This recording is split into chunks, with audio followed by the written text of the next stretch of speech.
Gates of Imagination presents The Willows by Algernon Blackwood, read by Arthur Lane. Chapter 1.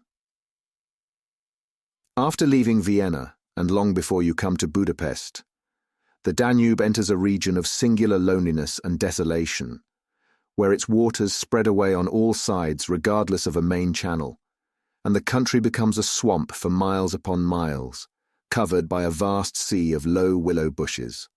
On the big maps, this deserted area is painted in a fluffy blue, growing fainter in colour as it leaves the banks, and across it may be seen in large straggling letters the word Sumpf, meaning marshes. In high flood, this great acreage of sand, shingle beds, and willow-grown islands is almost topped by the water.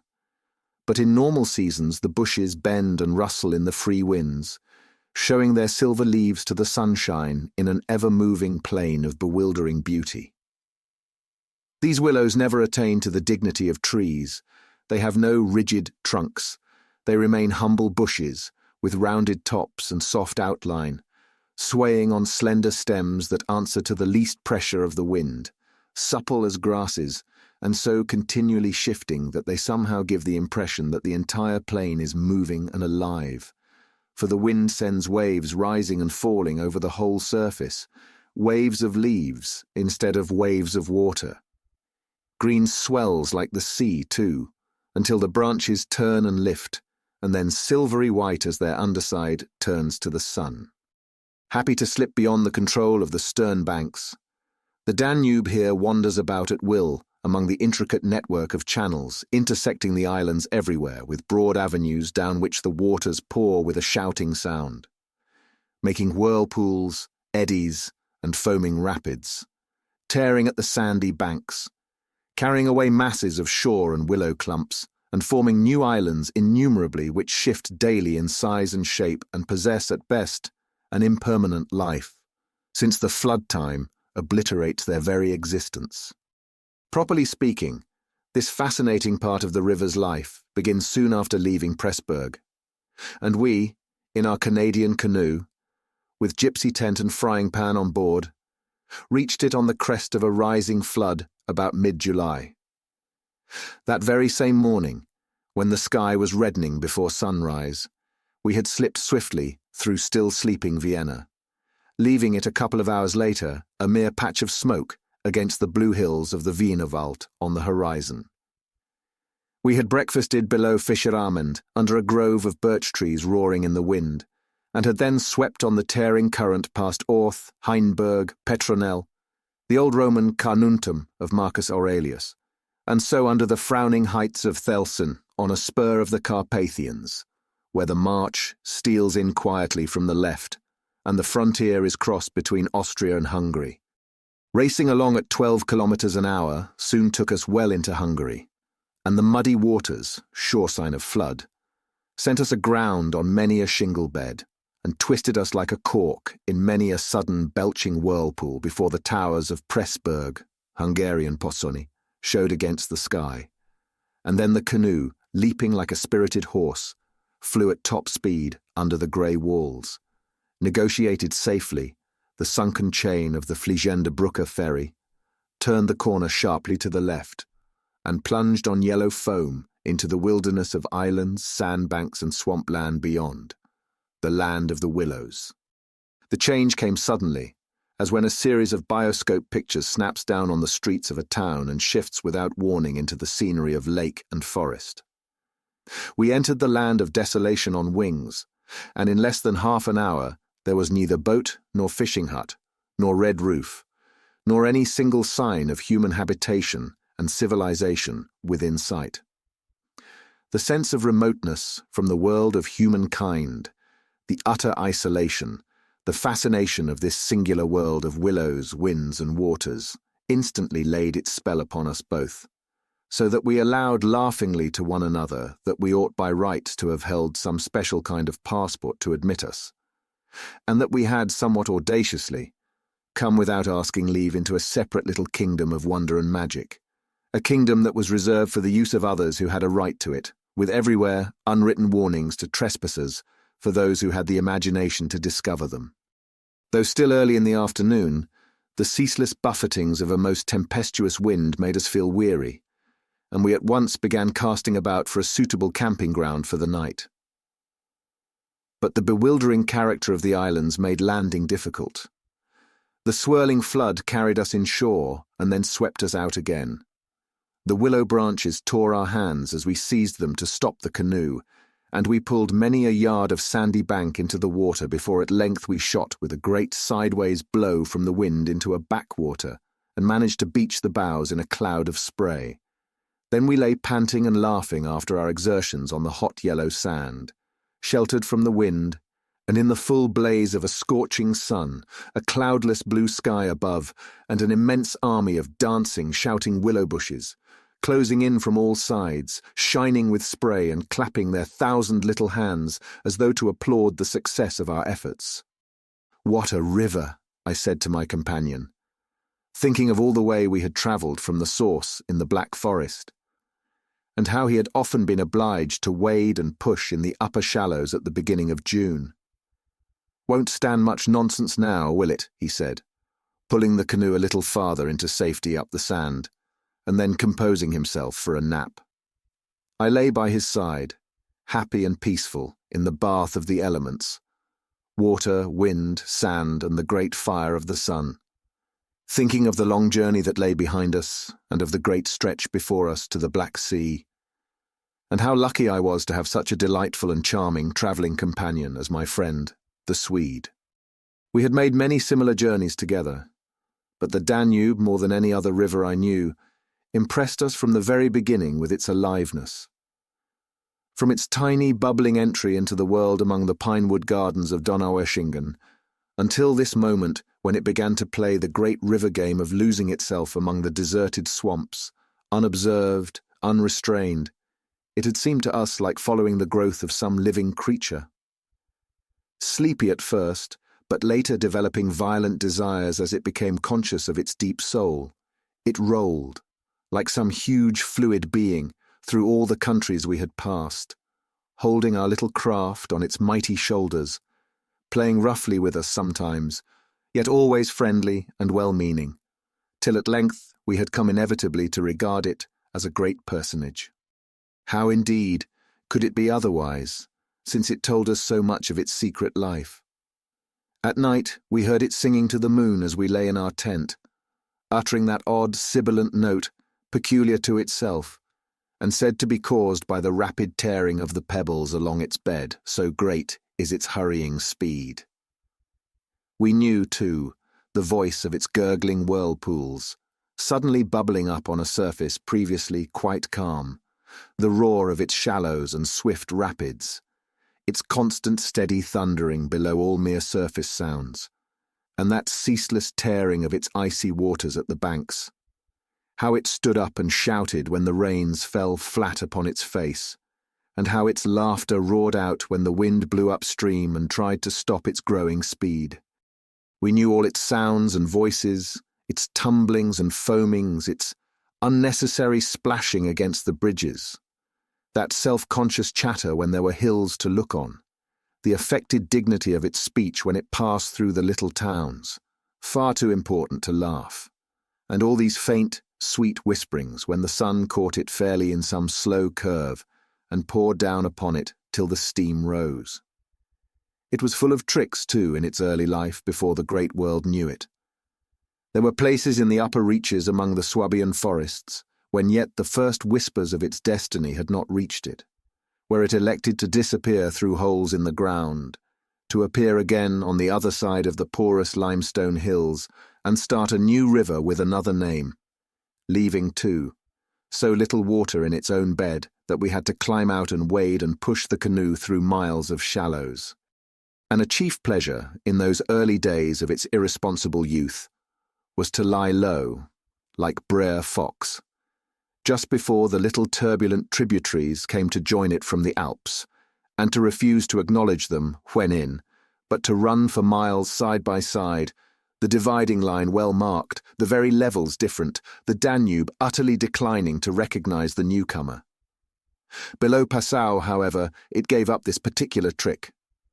For there the inn comes in with a thundering power impossible to ignore, and so pushes and incommodes the parent river that there is hardly room for them in the long twisting gorge that follows, and the Danube is shoved this way and that against the cliffs, and forced to hurry itself with great waves and much dashing to and fro in order to get through in time. And during the fight our canoe slipped down from its shoulder to its breast, and had the time of its life among the struggling waves. But the inn taught the old river a lesson, and after Passau it no longer pretended to ignore new arrivals. This was many days back, of course, and since then we had come to know other aspects of the great creature, and across the Bavarian wheat plain of Straubing she wandered so slowly under the blazing June sun that we could well imagine only the surface inches were water, while below there moved, concealed as by a silken mantle, a whole army of undines passing silently and unseen down to the sea, and very leisurely too, lest they be discovered. Much too we forgave her because of her friendliness to the birds and animals that haunted the shores. Cormorants lined the banks in lonely places in rows like short black palings. Grey crows crowded the shingle beds. Storks stood fishing in the vistas of shallower water that opened up between the islands, and hawks, swans and marsh birds of all sorts filled the air with glinting wings and singing, petulant cries. It was impossible to feel annoyed with the river's vagaries after seeing a deer leap with a splash into the water at sunrise, and swim past the bows of the canoe. And often we saw fawns peering at us from the underbrush, or looked straight into the brown eyes of a stag as we charged full tilt, round a corner, and entered another reach of the river. Foxes, too, everywhere haunted the banks, tripping daintily among the driftwood, and disappearing so suddenly that it was impossible to see how they managed it. But now, after leaving Pressburg, everything changed a little, and the Danube became more serious. It ceased trifling. It was halfway to the Black Sea, within seeming distance almost of other, stranger countries where no tricks would be permitted or understood. It became suddenly grown up and claimed our respect and even our awe.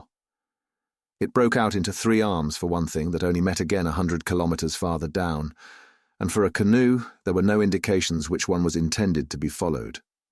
"If you take a side channel," said the Hungarian officer we met in the Pressburg shop while buying provisions, "you may find yourselves, when the flood subsides, 40 miles from anywhere, high and dry, and you may easily starve.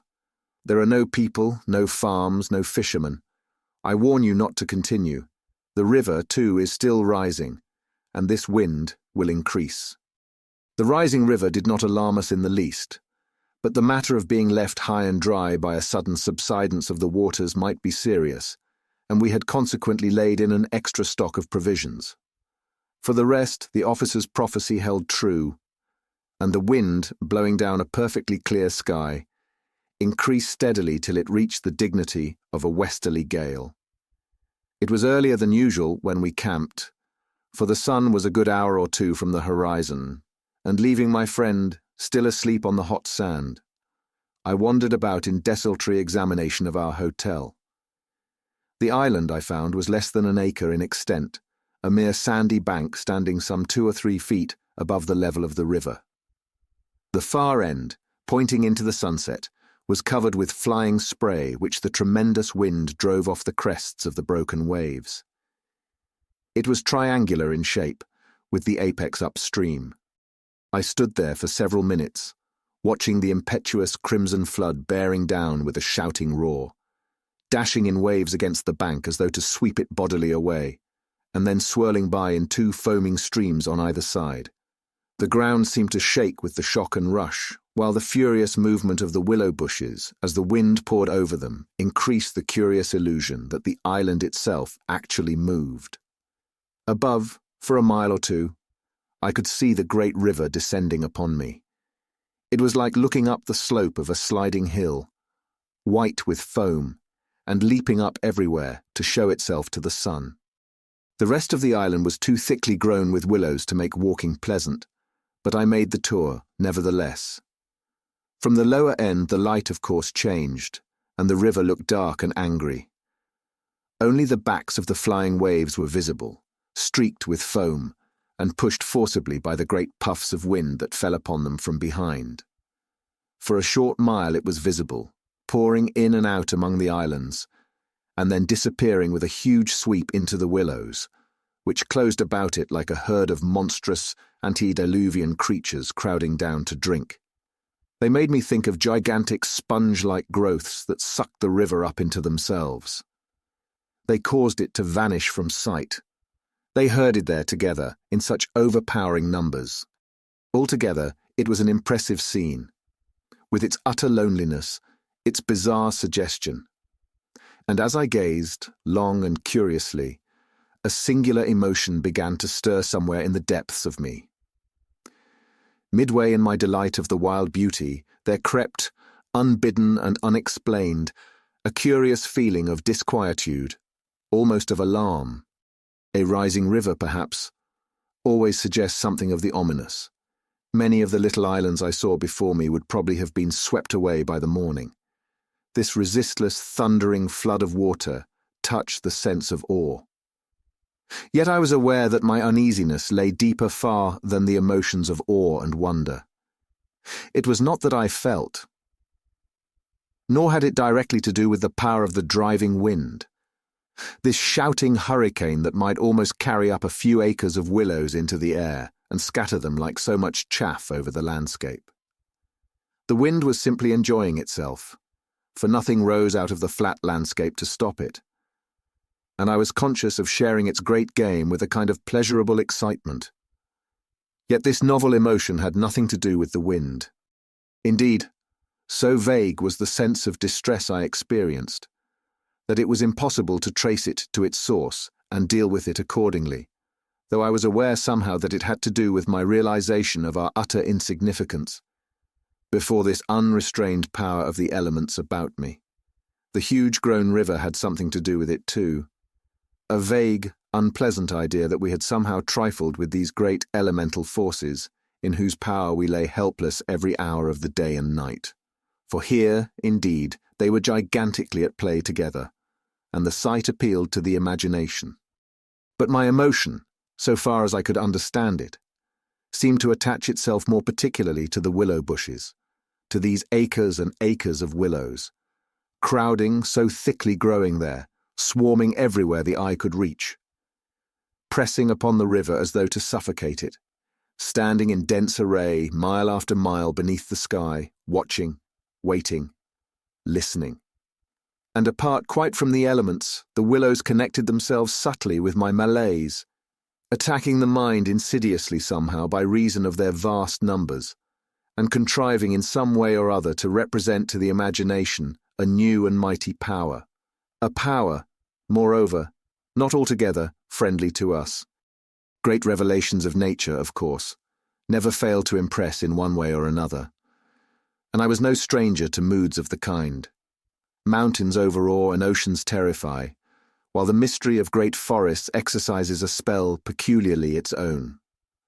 But all these, at one point or another, somewhere link on intimately with human life and human experience. They stir comprehensible, even if alarming, emotions. They tend, on the whole, to exalt. With this multitude of willows, however, it was something far different, I felt. Some essence emanated from them that besieged the heart. A sense of awe awakened, true, but of awe touched somewhere by a vague terror. Their serried ranks, growing everywhere darker about me as the shadows deepened, moving furiously yet softly in the wind, woke in me the curious and unwelcome suggestion that we had trespassed here upon the borders of an alien world, a world where we were intruders, a world where we were not wanted or invited to remain, where we ran grave risks, perhaps. The feeling, however, though it refused to yield its meaning entirely to analysis, did not at the time trouble me by passing into menace. Yet it never left me quite, even during the very practical business of putting up the tent in a hurricane of wind and building a fire for the stew pot. It remained just enough to bother and perplex, and to rob a most delightful camping ground of a good portion of its charm. To my companion, however, I said nothing, for he was a man I considered devoid of imagination. In the first place, I could never have explained to him what I meant, and in the second, he would have laughed stupidly at me if I had. There was a slight depression in the centre of the island, and here we pitched the tent. The surrounding willows broke the wind a bit. "A poor camp," observed the imperturbable Swede, when at last the tent stood upright. "No stones and precious little firewood. I'm for moving on early tomorrow, eh? This sand won't hold anything." But the experience of a collapsing tent at midnight had taught us many devices, and we made the cosy gypsy house as safe as possible, and then set about collecting a store of wood to last till bedtime. Willow bushes drop no branches, and driftwood was our only source of supply. We hunted the shores pretty thoroughly. Everywhere the banks were crumbling as the rising flood tore at them and carried away great portions with a splash and a gurgle. "The island's much smaller than when we landed," said the accurate Swede. "It won't last long at this rate. We'd better drag the canoe close to the tent and be ready to start at a moment's notice. I shall sleep in my clothes." He was a little distance off, climbing along the bank, and I heard his rather jolly laugh as he spoke. "By Jove," I heard him call, a moment later, and turned to see what had caused his exclamation. But for the moment he was hidden by the willows, and I could not find him. "What in the world's this?" I heard him cry again, and this time his voice had become serious. I ran up quickly and joined him on the bank. He was looking over the river, pointing at something in the water. "Good heavens! It's a man's body!" he cried excitedly. "Look!" A black thing turning over and over in the foaming waves, swept rapidly past. It kept disappearing and coming up to the surface again. It was about 20 feet from the shore, and just as it was opposite to where we stood, it lurched round and looked straight at us. We saw its eyes reflecting the sunset, and gleaming an odd yellow as the body turned over. Then it gave a swift, gulping plunge and dived out of sight in a flash. "An otter, by gad!" we exclaimed in the same breath, laughing. It was an otter, alive, and out on the hunt. Yet it had looked exactly like the body of a drowned man, turning helplessly in the current. Far below it came to the surface once again, and we saw its black skin, wet and shining in the sunlight. Then, too, just as we turned back, our arms full of driftwood, another thing happened to recall us to the river bank. This time it really was a man, and what was more, a man in a boat. Now a small boat on the Danube was an unusual sight at any time, but here in this deserted region, and at flood time, it was so unexpected as to constitute a real event. We stood and stared. Whether it was due to the slanting sunlight, or the refraction from the wonderfully illumined water, I cannot say. But whatever the cause, I found it difficult to focus my sight properly upon the flying apparition. It seemed, however, to be a man standing upright in a sort of flat-bottomed boat, steering with a long oar, and being carried down the opposite shore at a tremendous pace. He apparently was looking across in our direction, but the distance was too great and the light too uncertain for us to make out very plainly what he was about. It seemed to me that he was gesticulating and making signs at us. His voice came across the water to us, shouting something furiously, but the wind drowned it so that no single word was audible. There was something curious about the whole appearance, man, boat, signs, voice, that made an impression on me, out of all proportion to its cause. "He's crossing himself," I cried. "Look, he's making the sign of the cross." "I believe you're right," the Swede said, shading his eyes with his hand and watching the man out of sight. He seemed to be gone in a moment, melting away down there into the sea of willows, where the sun caught them in the bend of the river and turned them into a great crimson wall of beauty. Mist, too, had begun to ruse, so that the air was hazy. "But what in the world is he doing at nightfall on this flooded river?" I said, half to myself. "Where is he going at such a time, and what did he mean by his signs and shouting? Do you think he wished to warn us about something?" "He saw our smoke and thought we were spirits, probably," laughed my companion. "These Hungarians believe in all sorts of rubbish. You remember the shop woman at Pressburg warning us that no one ever landed here because it belonged to some sort of beings outside man's world? I suppose they believe in fairies and elementals, possibly demons too. That peasant in the boat saw people on the islands for the first time in his life, he added after a slight pause. And it scared him, that's all. The Swede's tone of voice was not convincing, and his manner lacked something that was usually there. I noted the change instantly while he talked, though without being able to label it precisely. If they had enough imagination, I laughed loudly. I remember trying to make as much noise as I could. They might well people a place like this with the old gods of antiquity. The Romans must have haunted all this region more or less, with their shrines and sacred groves and elemental deities. The subject dropped, and we returned to our stew pot. For my friend was not given to imaginative conversation as a rule. Moreover, just then I remember feeling distinctly glad that he was not imaginative. His stolid, practical nature suddenly seemed to me welcome and comforting. It was an admirable temperament, I felt. He could steer down rapids like a red Indian, shoot dangerous bridges and whirlpools better than any white man I ever saw in a canoe. He was a grand fellow for an adventurous trip, a tower of strength when untoward things happened. I looked at his strong face and light curly hair as he staggered along under his pile of driftwood, twice the size of mine, and I experienced a feeling of relief. Yes, I was distinctly glad just then that the Swede was what he was, and that he never made remarks that suggested more than they said. The river's still rising, though, he added, as if following out some thoughts of his own, and dropping his load with a gasp. This island will be underwater in 2 days if it goes on. I wish the wind would go down, I said. I don't care a fig for the river. The flood, indeed, had no terrors for us. We could get off at 10 minutes' notice, and the more water the better we liked it.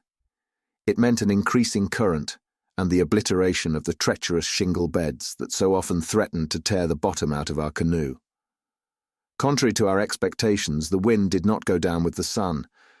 It seemed to increase with the darkness, howling overhead and shaking the willows round us like straws. Curious sounds accompanied it sometimes, like the explosion of heavy guns, and it fell upon the water and the island in great flat blows of immense power. It made me think of the sounds a planet must make. Could we only hear it, driving along through space?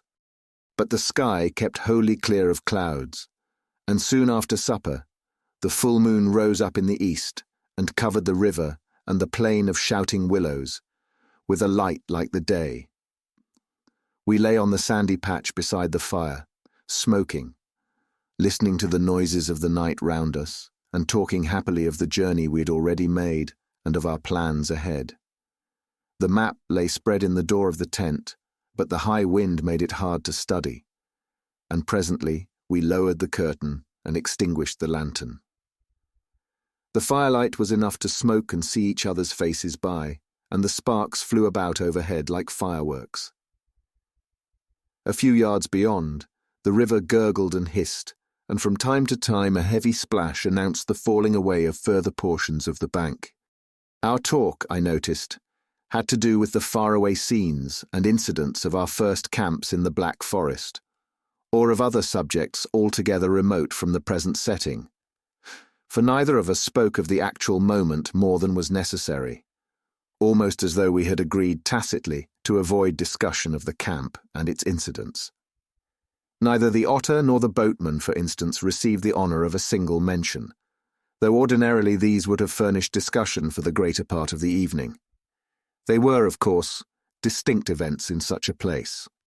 The scarcity of wood made it a business to keep the fire going, for the wind that drove the smoke in our faces wherever we sat helped at the same time to make a forced draught. We took it in turn to make some foraging expeditions into the darkness, and the quantity. The Swede brought back always made me feel that he took an absurdly long time finding it.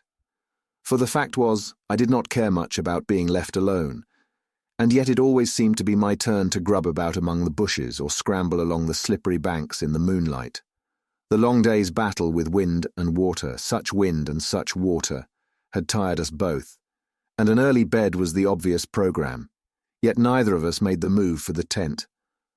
We lay there, tending the fire, talking in desultory fashion, peering about us into the dense willow bushes and listening to the thunder of wind and river.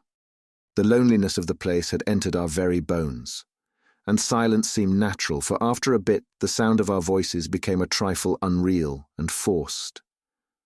Whispering would have been the fitting mode of communication, I felt, and the human voice, always rather absurd amid the roar of the elements, now carried with it something almost illegitimate. It was like talking out loud in church or in some place where it was not lawful, perhaps not quite safe, to be overheard. The eeriness of this lonely island, set among a million willows, swept by a hurricane, and surrounded by hurrying deep waters, touched us both, I fancy. Untrodden by man, almost unknown to man, it lay there beneath the moon, remote from human influence, on the frontier of another world, an alien world, a world tenanted by willows only and the souls of willows, and we, in our rashness, had dared to invade it, even to make use of it. Something more than the power of its mystery stirred in me as I lay on the sand, feet to fire, and peered up through the leaves at the stars. For the last time, I rose to get firewood. "When this has burnt up," I said firmly, "I shall turn in," and my companion watched me lazily as I moved off into the surrounding shadows. For an unimaginative man, I thought he seemed unusually receptive that night, unusually open to suggestion of things other than sensory. He too was touched by the beauty and loneliness of the place. I was not altogether pleased, I remember, to recognize this slight change in him, and instead of immediately collecting sticks, I made my way to the far point of the island where the moonlight on plain and river could be seen to better advantage. The desire to be alone had come suddenly upon me. My former dread returned in force. There was a vague feeling in me I wished to face and probe to the bottom. When I reached the point of sand jutting out among the waves, the spell of the place descended upon me with a positive shock. No mere scenery could have produced such an effect. There was something more here, something to alarm. I gazed across the waste of wild waters. I watched the whispering willows. I heard the ceaseless beating of the tireless wind, and one and all, each in its own way, stirred in me this sensation of a strange distress. But the willows especially. Forever they went on chattering and talking among themselves, laughing a little, shrilly crying out, sometimes sighing, but what it was they made so much to do about belonged to the secret life of the great plain they inhabited. And it was utterly alien to the world I knew, or to that of the wild, yet kindly elements. They made me think of a host of beings from another plane of life, another evolution altogether, perhaps, all discussing a mystery known only to themselves. I watched them moving busily together, oddly shaking their big, bushy heads, twirling their myriad leaves even when there was no wind. They moved of their own will, as though alive, and they touched, by some incalculable method, my own keen sense of the horrible. There they stood in the moonlight, like a vast army surrounding our camp, shaking their innumerable silver spears defiantly, formed all ready for an attack. The psychology of places, for some imaginations at least, is very vivid. For the wanderer especially, camps have their note either of welcome or rejection. At first it may not always be apparent, because the busy preparations of tent and cooking prevent. But with the first pause, after supper usually, it comes and announces itself. And the note of this willow camp now became unmistakably plain to me. We were interlopers, trespassers. We were not welcomed. The sense of unfamiliarity grew upon me as I stood there watching. We touched the frontier of a region where our presence was resented. For a night's lodging, we might perhaps be tolerated. But for a prolonged and inquisitive stay, no, by all the gods of the trees and wilderness, no. We were the first human influences upon this island, and we were not wanted. The Willows were against us. Strange thoughts like these, bizarre fancies, born I know not whence, found lodgment in my mind as I stood listening. What, I thought, if, after all, these crouching willows proved to be alive? If suddenly they should rise up like a swarm of living creatures, marshalled by the gods whose territory we had invaded, sweep towards us off the vast swamps, booming overhead in the night, and then settle down. As I looked, it was so easy to imagine they actually moved, crept nearer, retreated a little, huddled together in masses, hostile, waiting for the great wind that should finally start them a-running. I could have sworn their aspect changed a little, and their ranks deepened and pressed more closely together. The melancholy shrill cry of a night-bird sounded overhead, and suddenly I nearly lost my balance as the piece of bank I stood upon fell with a great splash into the river, undermined by the flood. I stepped back just in time, and went on hunting for firewood again, half laughing at the odd fancies that crowded so thickly into my mind and cast their spell upon me. I recalled the Swede's remark about moving on next day, and I was just thinking that I fully agreed with him, when I turned with a start and saw the subject of my thoughts standing immediately in front of me. He was quite close. The roar of the elements had covered his approach. "You've been gone so long," he shouted above the wind. "I thought something must have happened to you." But there was that in his tone, and a certain look in his face as well, that conveyed to me more than his usual words, and in a flash I understood the real reason for his coming. It was because the spell of the place had entered his soul too, and he did not like being alone. "River still rising," he cried, pointing to the flood in the moonlight, "and the wind simply awful." He always said the same things, but it was the cry for companionship that gave the real importance to his words. "Lucky," I cried back. "Our tent's in the hollow. I think it'll hold all right." I added something about the difficulty of finding wood, in order to explain my absence, but the wind caught my words and flung them across the river so that he did not hear, but just looked at me through the branches, nodding his head. "Lucky if we get away without disaster," he shouted, or words to that effect, and I remember feeling half angry with him for putting the thought into words, for it was exactly what I felt myself. There was disaster impending somewhere, and the sense of presentiment lay unpleasantly upon me. We went back to the fire and made a final blaze, poking it up with our feet. We took a last look round. But for the wind, the heat would have been unpleasant. I put this thought into words, and I remember my friend's reply struck me oddly, that he would rather have the heat, the ordinary July weather, than this diabolical wind.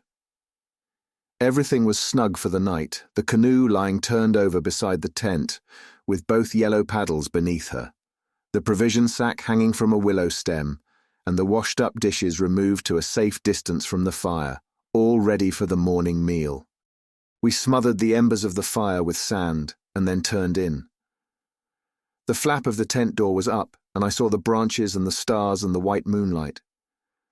The shaking willows and the heavy buffetings of the wind against our taut little house were the last things I remembered as sleep came down and covered all with its soft and delicious forgetfulness. Chapter 2. Suddenly, I found myself lying awake, peering from my sandy mattress through the door of the tent. I looked at my watch pinned against the canvas, and saw by the bright moonlight that it was past 12 o'clock, the threshold of a new day, and I had therefore slept a couple of hours. The Swede was asleep still beside me. The wind howled as before. Something plucked at my heart and made me feel afraid. There was a sense of disturbance in my immediate neighborhood. I sat up quickly and looked out. The trees were swaying violently to and fro as the gusts smote them, but our little bit of green canvas lay snugly safe in the hollow, for the wind passed over it without meeting enough resistance to make it vicious. The feeling of disquietude did not pass, however, and I crawled quietly out of the tent to see if our belongings were safe. I moved carefully, so as not to waken my companion. a curious excitement was on me. I was halfway out, kneeling on all fours, when my eye first took in that the tops of the bushes opposite, with their moving tracery of leaves, made shapes against the sky. I sat back on my haunches and stared. It was incredible, surely, but there, opposite and slightly above me, were shapes of some indeterminate sort among the willows. And as the branches swayed in the wind, they seemed to group themselves about these shapes, forming a series of monstrous outlines that shifted rapidly beneath the moon. Close, about 50 feet in front of me, I saw these things. My first instinct was to waken my companion, that he too might see them, but something made me hesitate. The sudden realization, probably, that I should not welcome corroboration. And meanwhile I crouched there, staring in amazement with smarting eyes. I was wide awake. I remember saying to myself that I was not dreaming. They first became properly visible, these huge figures, just within the tops of the bushes, immense, bronze-coloured, moving, and wholly independent of the swaying of the branches. I saw them plainly and noted, now I came to examine them more calmly, that they were very much larger than human, and indeed that something in their appearance proclaimed them to be not human at all. Certainly they were not merely the moving tracery of the branches against the moonlight. They shifted independently. They rose upwards in a continuous stream from earth to sky, vanishing utterly as soon as they reached the dark of the sky. They were interlaced one with another, making a great column, and I saw their limbs and huge bodies melting in and out of each other, forming this serpentine line that bent and swayed and twisted spirally with the contortions of the wind-tossed trees. They were nude, fluid shapes, passing up the bushes, within the leaves almost, rising up in a living column into the heavens. Their faces I never could see. Unceasingly they poured upwards, swaying in great bending curves, with a hue of dull bronze upon their skins. I stared, trying to force every atom of vision from my eyes. For a long time I thought they must every moment disappear and resolve themselves into the movements of the branches, and prove to be an optical illusion. I searched everywhere for a proof of reality, when all the while I understood quite well that the standard of reality had changed. For the longer I looked, the more certain I became that these figures were real and living, though perhaps not according to the standards that the camera and the biologist would insist upon. Far from feeling fear, I was possessed with a sense of awe and wonder, such as I have never known. I seemed to be gazing at the personified elemental forces of this haunted and primeval region. Our intrusion had stirred the powers of the place into activity. It was we who were the cause of the disturbance, and my brain filled to bursting with stories and legends of the spirits and deities of places that have been acknowledged and worshipped by men in all ages of the world's history. But before I could arrive at any possible explanation, something impelled me to go farther out, and I crept forward on the sand and stood upright. I felt the ground still warm under my bare feet. The wind tore at my hair and face, and the sound of the river burst upon my ears with a sudden roar. These things, I knew, were real, and proved that my senses were acting normally. Yet the figures still rose from earth to heaven, silent, majestically, in a great spiral of grace and strength that overwhelmed me at length with a genuine deep emotion of worship. I felt that I must fall down and worship, absolutely worship. Perhaps in another minute I might have done so, when a gust of wind swept against me with such force that it blew me sideways, and I nearly stumbled and fell.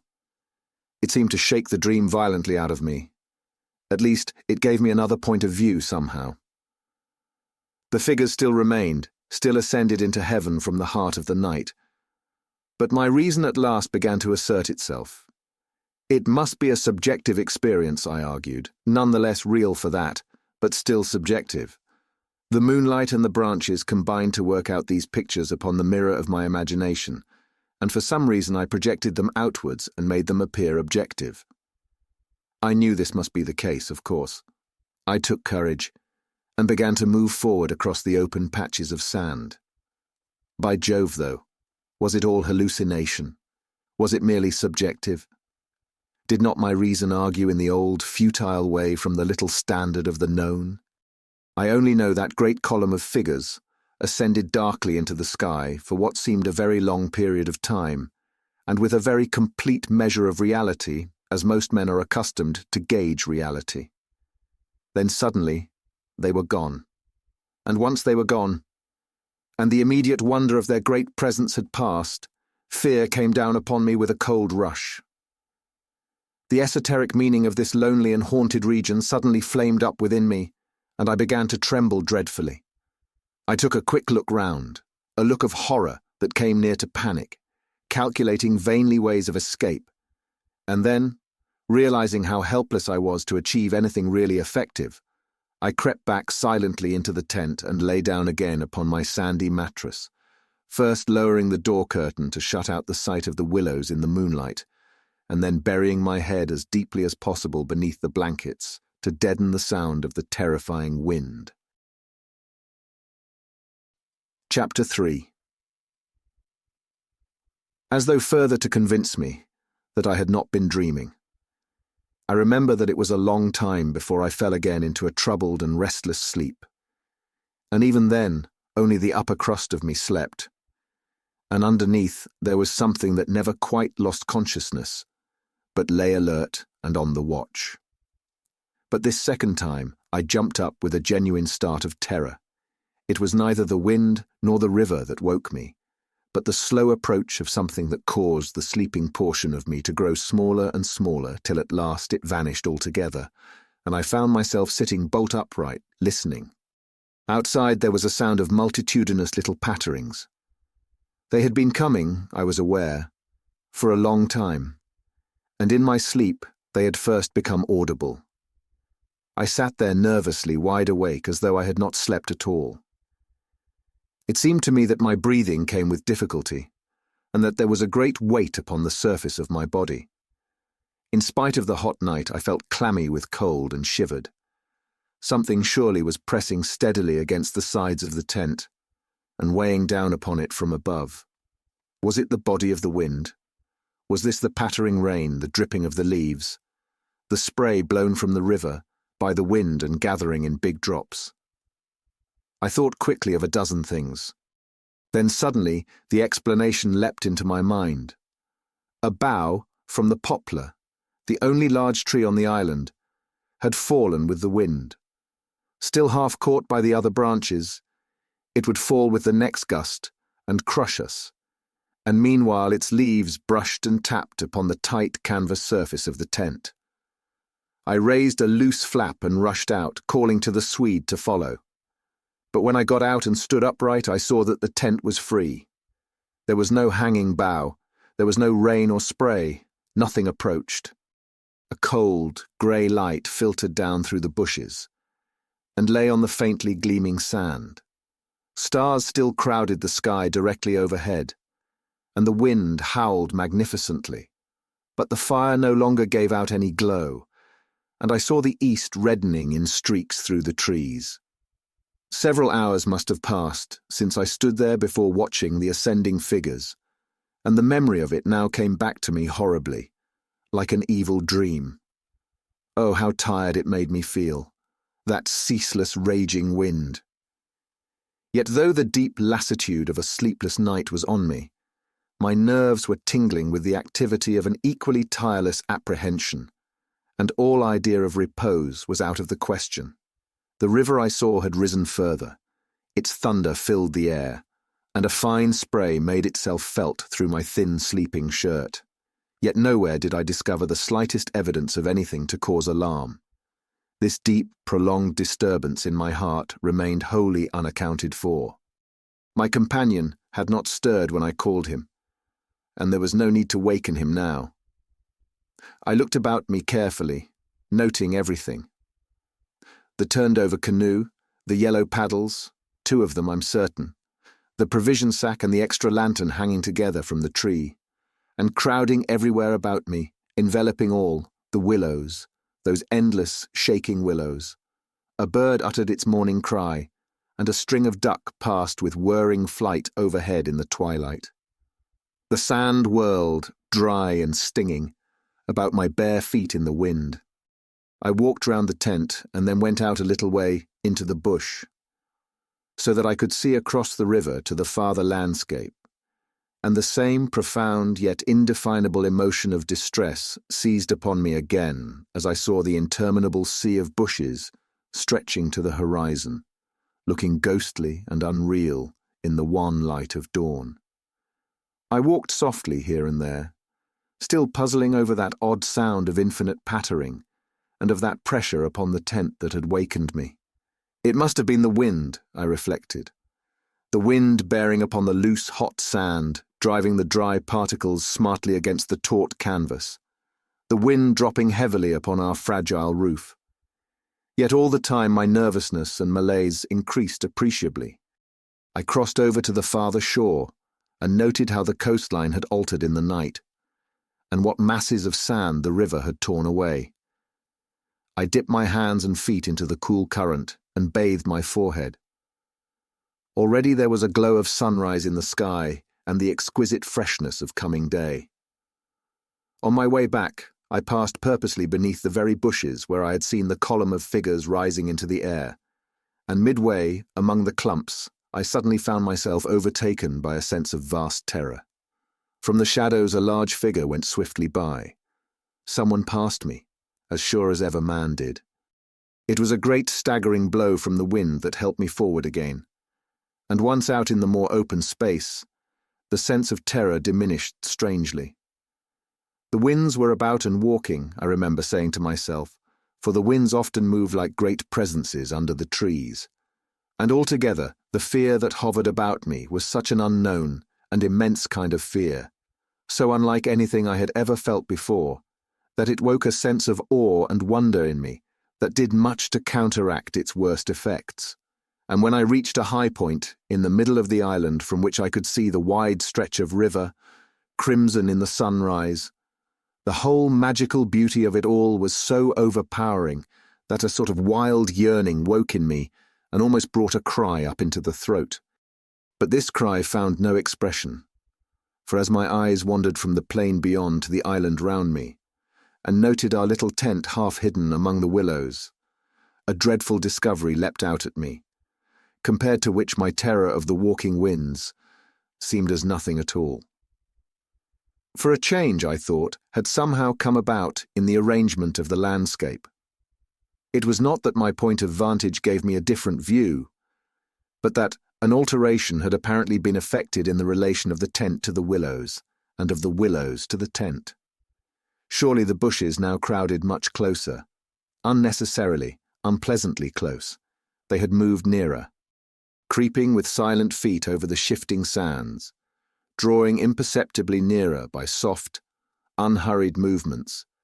The willows had come closer during the night, but had the wind moved them, or had they moved of themselves?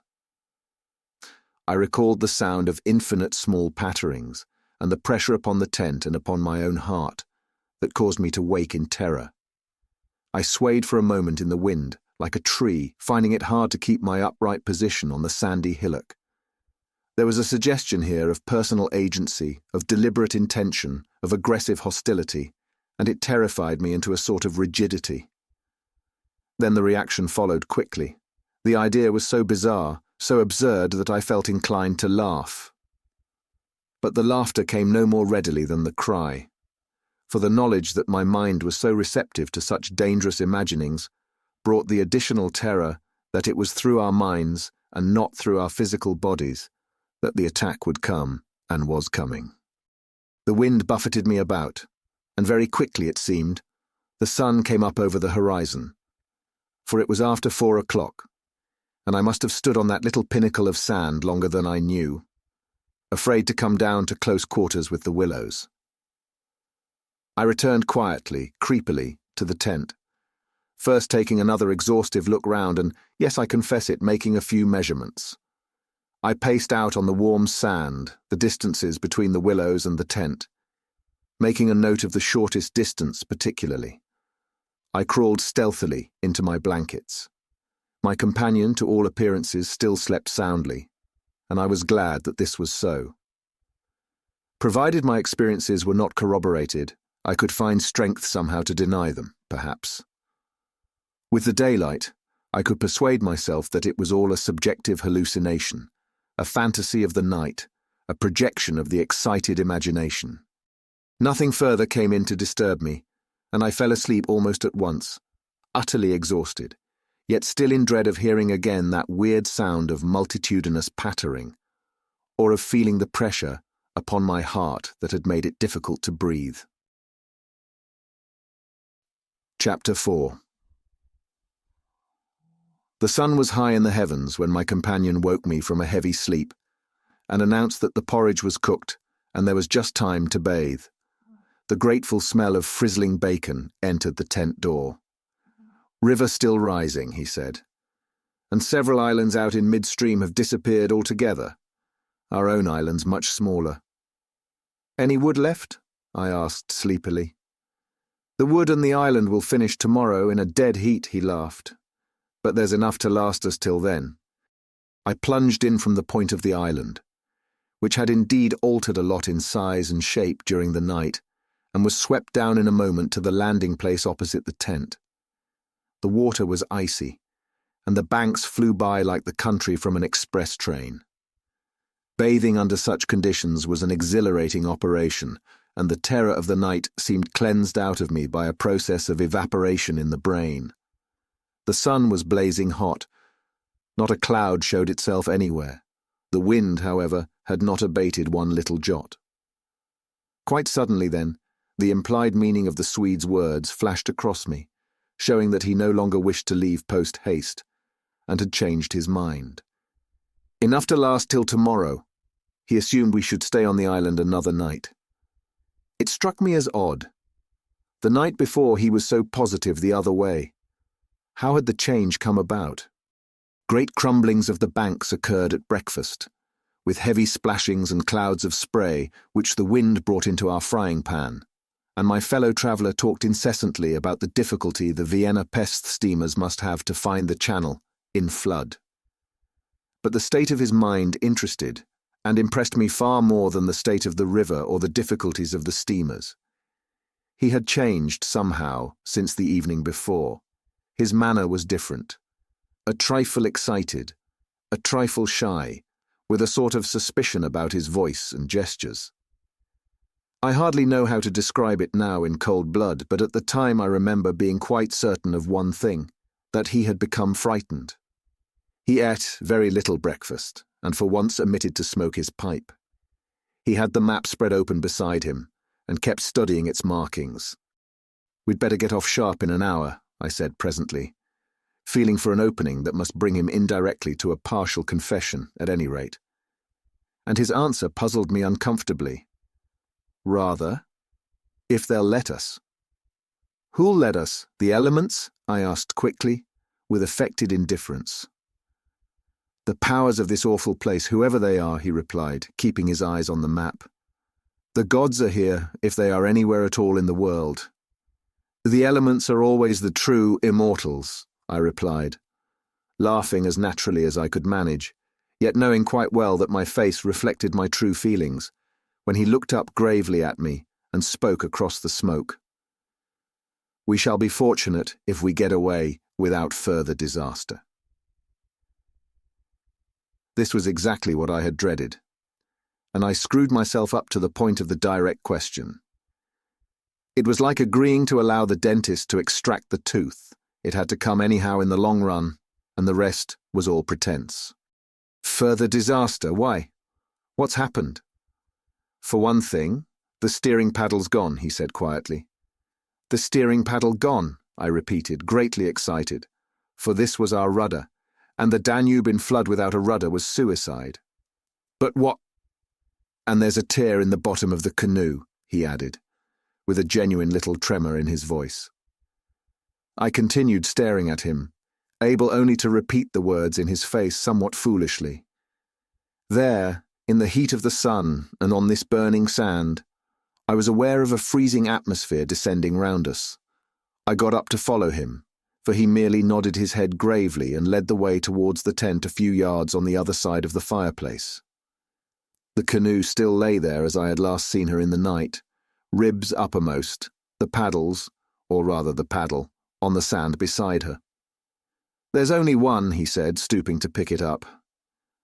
"And here's the rent in the baseboard."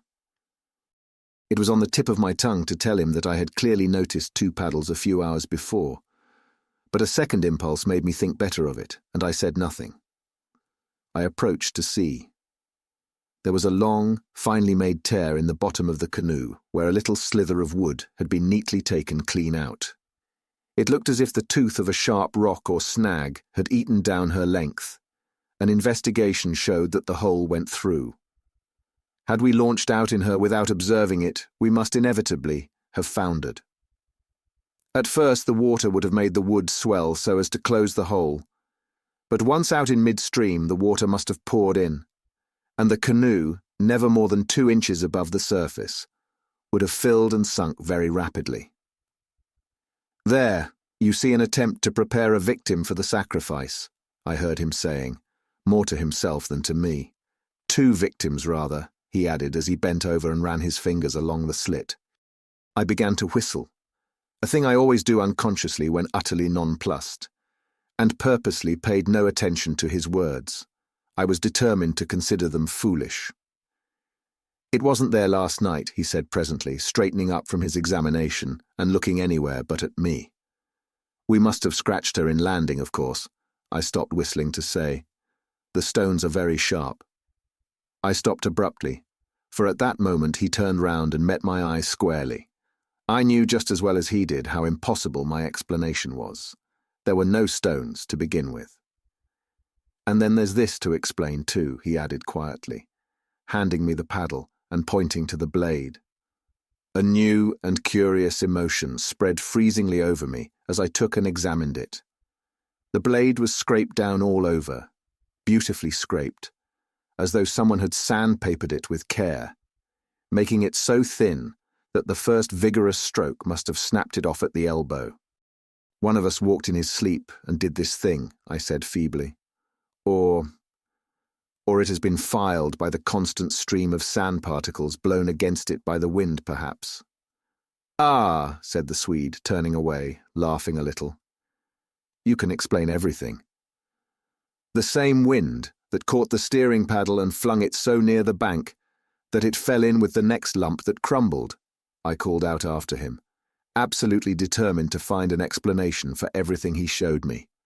"I see," he shouted back, turning his head to look at me before disappearing among the willow bushes.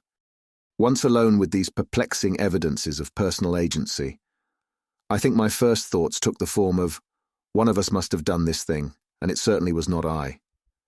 But my second thought decided how impossible it was to suppose, under all the circumstances, that either of us had done it. That my companion, the trusted friend of a dozen similar expeditions, could have knowingly had a hand in it, was a suggestion not to be entertained for a moment. Equally absurd seemed the explanation that this imperturbable and densely practical nature had suddenly become insane and was busied with insane purposes.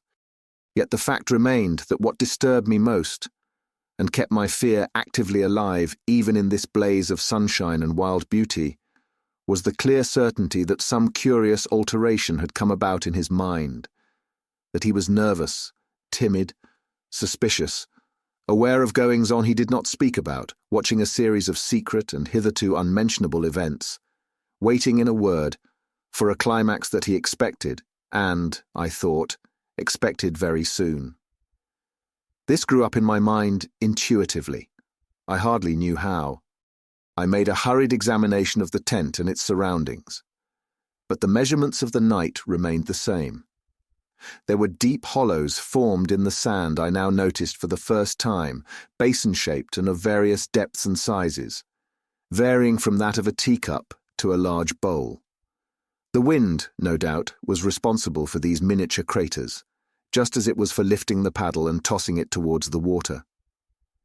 The rent in the canoe was the only thing that seemed quite inexplicable, and after all it was conceivable that a sharp point had caught it when we landed. The examination I made of the shore did not assist this theory. But all the same, I clung to it with that diminishing portion of my intelligence which I called my reason. An explanation of some kind was an absolute necessity, just as some working explanation of the universe is necessary, however absurd, to the happiness of every individual who seeks to do his duty in the world and face the problems of life. The simile seemed to me at the time an exact parallel. I at once set the pitch melting, and presently the Swede joined me at the work. Though under the best conditions in the world, the canoe could not be safe for travelling till the following day. I drew his attention casually to the hollows in the sand. "Yes," he said, "I know, they're all over the island. But you can explain them, no doubt." "Wind, of course," I answered without hesitation. "Have you never watched those little whirlwinds in the street that twist and twirl everything into a circle? This sand's loose enough to yield, that's all." He made no reply, and we worked on in silence for a bit. I watched him surreptitiously all the time, and I had an idea he was watching me. He seemed, too, to be always listening attentively to something I could not hear, or perhaps for something that he expected to hear. For he kept turning about and staring into the bushes, and up into the sky, and out across the water, where it was visible through the openings among the willows. Sometimes he even put his hand to his ear and held it there for several minutes. He said nothing to me, however, about it, and I asked no questions. And meanwhile, as he mended that torn canoe with the skill and address of a Red Indian, I was glad to notice his absorption in the work, for there was a vague dread in my heart that he would speak of the changed aspect of the willows. And if he had noticed that, my imagination could no longer be held a sufficient explanation of it. At length, after a long pause, he began to talk. "Queer thing," he added, in a hurried sort of voice, as though he wanted to say something and get it over. "Queer thing, I mean, about that otter last night. I had expected something so totally different that he caught me with surprise." And I looked up sharply. "Shows how lonely this place is. Otters are awfully shy things." "I don't mean that, of course," he interrupted. "I mean, did you think it really was an otter?" "What else, in the name of heaven, what else?" "You know, I saw it before you did, and at first it seemed so much bigger than an otter." "The sunset as you looked upstream magnified it, or something," I replied. He looked at me absently a moment, as though his mind were busy with other thoughts. "It had such extraordinary yellow eyes," he went on half to himself. "That was the sun, too," I laughed, a trifle boisterously. "I suppose you'll wonder next if that fellow in the boat—" I suddenly decided not to finish the sentence. He was in the act again of listening, turning his head to the wind, and something in the expression of his face made me halt. The subject dropped, and we went on with our caulking. Apparently, he had not noticed my unfinished sentence. 5 minutes later, however, he looked at me across the canoe, the smoking pitch in his hand, his face exceedingly grave. "I did rather wonder, if you want to know," he said slowly, "what that thing in the boat was. I remember thinking at the time it was not a man. The whole business seemed to rise quite suddenly out of the water." I laughed again boisterously in his face, but this time there was impatience, and a strain of anger too in my feeling. "Look here now," I cried. "This place is quite queer enough without going out of our way to imagine things. That boat was an ordinary boat, and the man in it was an ordinary man, and they were both going downstream as fast as they could lick, and that otter was an otter, so don't let's play the fool about it." He looked steadily at me with the same grave expression. He was not in the least annoyed. I took courage from his silence. "And, for heaven's sake," I went on, "don't keep pretending you hear things, because it only gives me the jumps, and there's nothing to hear but the river and this cursed old thundering wind." "You fool," he answered in a low, shocked voice. "You utter fool. That's just the way all victims talk, as if you didn't understand just as well as I do." He sneered with scorn in his voice and a sort of resignation. The best thing you can do is to keep quiet and try to hold your mind as firm as possible. This feeble attempt at self-deception only makes the truth harder when you're forced to meet it. My little effort was over, and I found nothing more to say, for I knew quite well his words were true, and that I was the fool, not he. Up to a certain stage in the adventure, he kept ahead of me easily, and I think I felt annoyed to be out of it, to be thus proved less psychic, less sensitive than himself to these extraordinary happenings, and half ignorant all the time of what was going on under my very nose. He knew from the very beginning, apparently. But at the moment, I wholly missed the point of his words about the necessity of there being a victim, and that we ourselves were destined to satisfy the want. I dropped all pretense thenceforward, but thenceforward, likewise, my fear increased steadily to the climax. But you're quite right about one thing, he added before the subject passed, and that is that we're wiser not to talk about it, or even to think about it, because what one thinks finds expression in words, and what one says happens. That afternoon, while the canoe dried and hardened, we spent trying to fish, testing the leak, collecting wood, and watching the enormous flood of rising water. Masses of driftwood swept near our shores sometimes, and we fished for them with long willow branches. The island grew perceptibly smaller as the banks were torn away with great gulps and splashes. The weather kept brilliantly fine till about 4 o'clock, and then, for the first time, for 3 days, the wind showed signs of abating. Clouds began to gather in the southwest, spreading thence slowly over the sky. This lessening of the wind came as a great relief, for the incessant roaring, banging, and thundering had irritated our nerves. Yet the silence that came about 5 o'clock with its sudden cessation was in a manner quite as oppressive. The booming of the river had everything in its own way then. It filled the air with deep murmurs, more musical than the wind noises, but infinitely more monotonous. The wind held many notes, rising, falling, always beating out some sort of great elemental tune, whereas the river's song lay between 3 notes at most, dull pedal notes that held a lugubrious quality foreign to the wind, and somehow seemed to me, in my then nervous state, to sound wonderfully well the music of doom. It was extraordinary, too, how the withdrawal, suddenly of bright sunlight, took everything out of the landscape that made for cheerfulness. And since this particular landscape had already managed to convey the suggestion of something sinister, the change of course was all the more unwelcome and noticeable. For me, I know, the darkening outlook became distinctly more alarming, and I found myself more than once calculating how soon after sunset the full moon would get up in the east, and whether the gathering clouds would greatly interfere with her lighting of the little island. With this general hush of the wind, though it still indulged in occasional brief gusts, the river seemed to me to grow blacker, the willows to stand more densely together.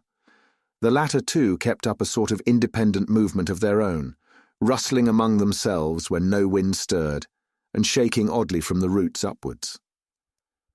When common objects in this way become charged with the suggestion of horror, they stimulate the imagination far more than things of unusual appearance, and these bushes, crowding, huddled about us, assumed for me in the darkness a bizarre grotesquerie of appearance that lent to them, somehow, the aspect of purposeful and living creatures.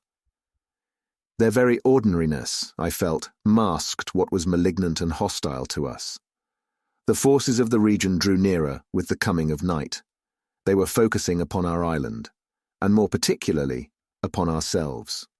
For thus, somehow, in the terms of the imagination, did my really indescribable sensations in this extraordinary place present themselves. I'd slept a good deal in the early afternoon, and had thus recovered somewhat from the exhaustion of a disturbed night, but this only served apparently to render me more susceptible than before to the obsessing spell of the haunting. I fought against it, laughing at my feelings as absurd and childish, with very obvious physiological explanations, yet, in spite of every effort, they gained in strength upon me so that I dreaded the night as a child lost in a forest must dread the approach of darkness.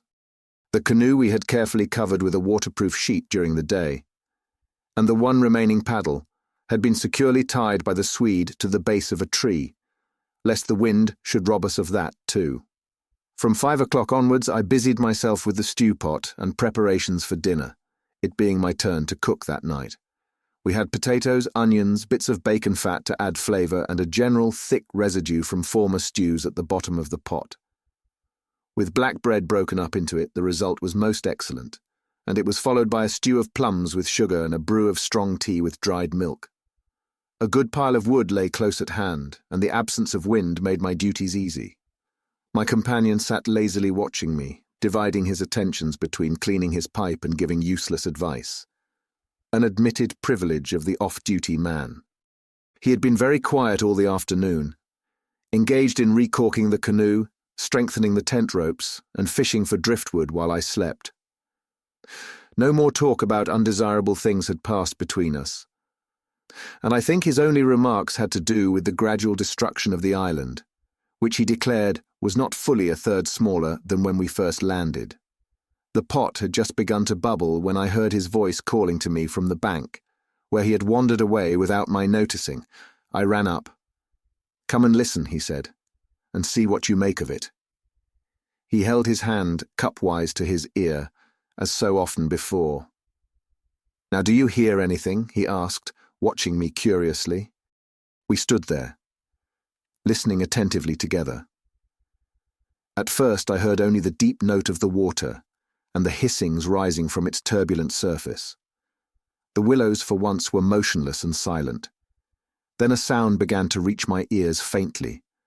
A peculiar sound, something like the humming of a distant gong. It seemed to come across to us in the darkness from the waste of swamps and willows opposite. It was repeated at regular intervals, but it was certainly neither the sound of a bell nor the hooting of a distant steamer. I can liken it to nothing so much as to the sound of an immense gong, suspended far up in the sky, repeating incessantly its muffled metallic note, soft and musical, as it was repeatedly struck. My heart quickened as I listened. "I've heard it all day," said my companion. "While you slept this afternoon, it came all round the island. I hunted it down, but could never get near enough to see, to localize it correctly. Sometimes it was overhead, and sometimes it seemed under the water. Once or twice, too, I could have sworn it was not outside at all, but within myself, you know, the way a sound in the fourth dimension is supposed to come." I was too much puzzled to pay much attention to his words. I listened carefully, striving to associate it with any known, familiar sound I could think of, but without success. It changed in the direction, too, coming nearer, and then sinking utterly away into remote distance.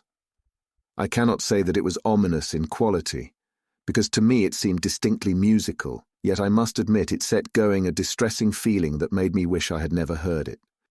"The wind blowing in those sand funnels," I said, determined to find an explanation. "Or the bushes rubbing together after the storm, perhaps." "It comes off the whole swamp," my friend answered. "It comes from everywhere at once." He ignored my explanations. "It comes from the willow bushes somehow." "But now the wind has dropped," I objected. "The willows can hardly make a noise by themselves, can they?" His answer frightened me, first because I had dreaded it, and secondly, because I knew intuitively it was true. "It is because the wind has dropped we now hear it. It was drowned before.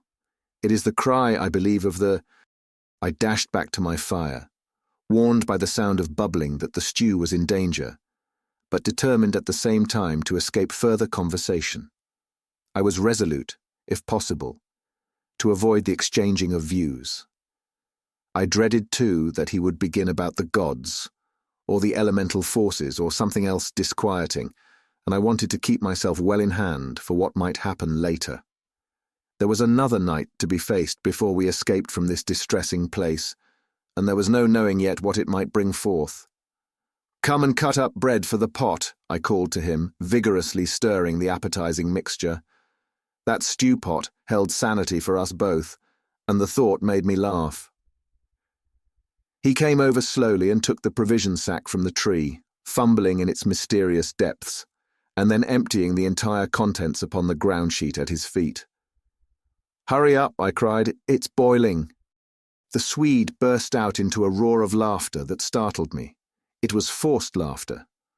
Not artificial exactly, but mirthless. "There's nothing here," he shouted, holding his sides. "Bread, I mean. It's gone. There is no bread. They've taken it." I dropped the long spoon and ran up. Everything the sack had contained lay upon the ground sheet, but there was no loaf. The whole dead weight of my growing fear fell upon me and shook me. Then I burst out laughing too. It was the only thing to do, and the sound of my laughter also made me understand his. The strain of psychical pressure caused it. This explosion of unnatural laughter in both of us. It was an effort of repressed forces to seek relief. It was a temporary safety valve. And with both of us, it ceased quite suddenly. "How criminally stupid of me," I cried, still determined to be consistent and find an explanation. "I clean forgot to buy a loaf at Pressburg. That chattering woman put everything out of my head, and I must have left it lying on the counter or—" "The oatmeal, too, is much less than it was this morning," the Swede interrupted.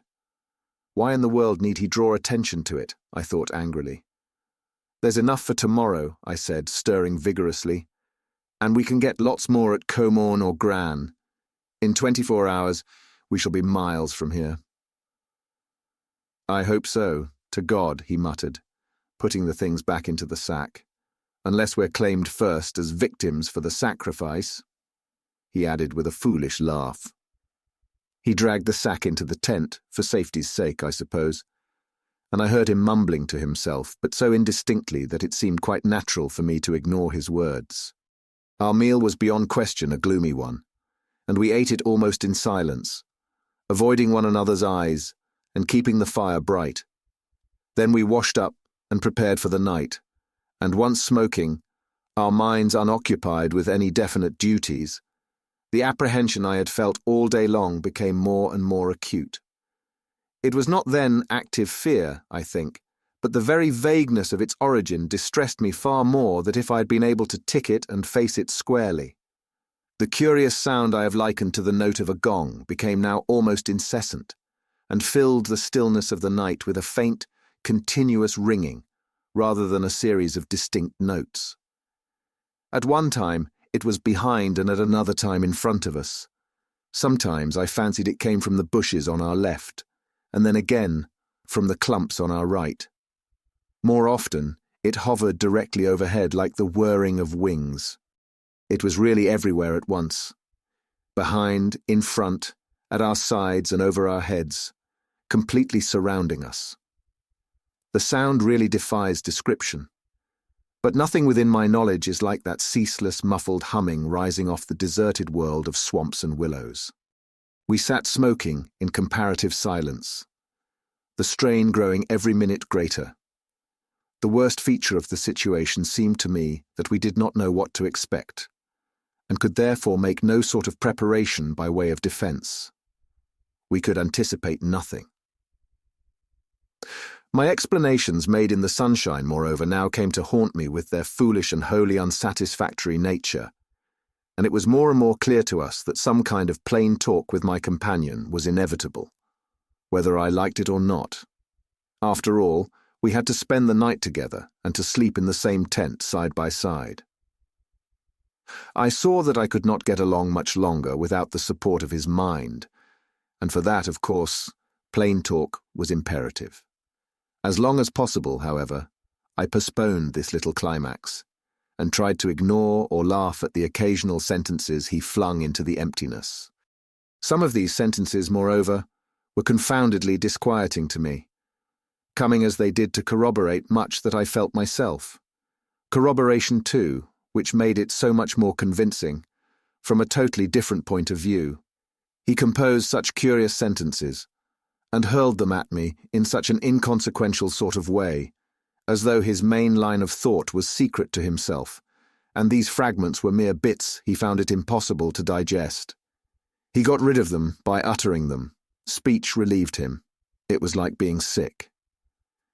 There are things about us, I'm sure, that make for disorder, disintegration, destruction, our destruction, he said once, while the fire blazed between us. We've strayed out of a safe line somewhere, and another time, when the gong sounds had come nearer, ringing much louder than before, and directly over our heads, he said as though talking to himself, I don't think a gramophone would show any record of that. The sound doesn't come to me by the ears at all. The vibrations reach me in another manner altogether and seem to be within me, which is precisely how a fourth-dimensional sound might be supposed to make itself heard. I purposely made no reply to this, but I sat up a little closer to the fire and peered about me into the darkness. The clouds were massed all over the sky, and no trace of moonlight came through.